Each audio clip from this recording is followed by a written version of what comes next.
আন্তর্জাতিক অপরাধ ট্রাইব্যুনাল থেকে যুক্ত আছেন আমাদের সহকর্মী মাহিদুর রহমান। কথা বলবো তার সঙ্গে। মাহিদুর, ট্রাইব্যুনালের কার্যক্রম কি শুরু হয়েছে? রায়ের তারিখ নিয়ে প্রসিকিউশন কি বলছে?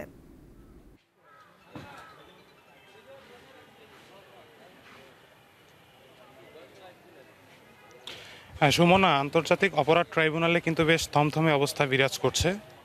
ট্রাইব্যুনাল আমাদেরকে জানিয়েছে যে পূর্ব নির্ধারিত সময় অনুযায়ী 11টা থেকে সোয়া 11টার মধ্যে আন্তর্জাতিক অপরাধ ট্রাইব্যুনাল 1 এই বিচারিক কার্যক্রম শুরু হওয়ার কথা রয়েছে এবং এরই মধ্যে কিন্তু আজকের এই মামলার যে একমাত্র আসামি রাজসাক্ষী চৌধুরী আবদুল্লাহ আল মামুন, তাকে ট্রাইব্যুনালে উপস্থিত করা হয়েছে।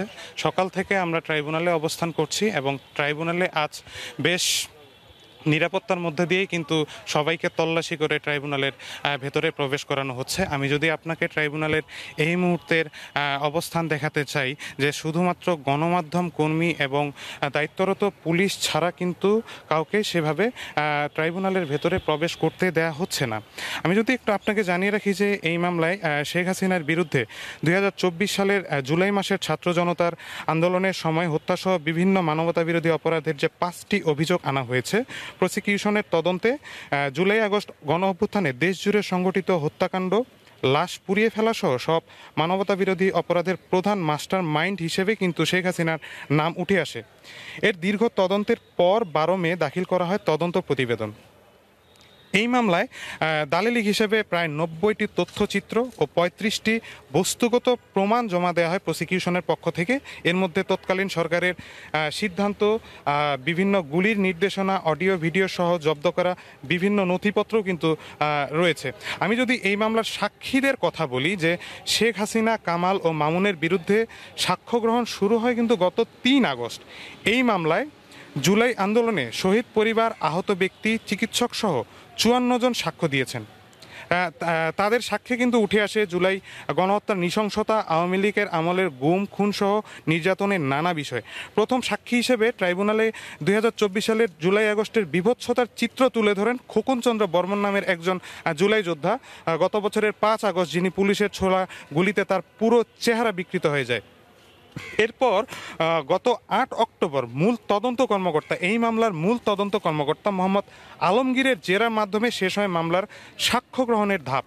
তিনি 54তম সাক্ষী ছিলেন। এর মাঝে কিন্তু এই মামলার অন্যতম সাক্ষী হিসেবে আওয়ামী লীগের দুঃশাসনের পটভূমি তুলে ধরেন আমার দেশ সম্পাদক মাহমুদুর রহমান। একই সঙ্গে জুলাই আগস্টের হত্যাসহ গত 16 বছরের গুম খুনের বর্ণনা দেন তিনি। মাহমুদুর রহমানের পর কিন্তু আবার জবানবন্দি দেন জাতীয় নাগরিক পার্টির আহ্বায়ক নাহিদ ইসলামও। এছাড়াও এই মামলায় আওয়ামী লীগ সরকারের টানা 16 বছরের শাসনামলের অজানা সব তথ্য ট্রাইব্যুনালের সামনে আনেন রাজসাক্ষী হওয়া চৌধুরী মামুন। একই সঙ্গে ক্ষমাও চেয়েছেন অবশ্য তিনি। এরপরে যুক্তিতর্ক উপস্থাপন শেষে শেখ হাসিনা ও আসাদুজ্জামান খান কামালের সর্বোচ্চ সাজা চেয়েছেন চিফ প্রসিকিউটর। শেখ হাসিনাকে সব অপরাধীর প্রাণভোমরা হিসেবেও কিন্তু তিনি আখ্যায়িত করেছিলেন।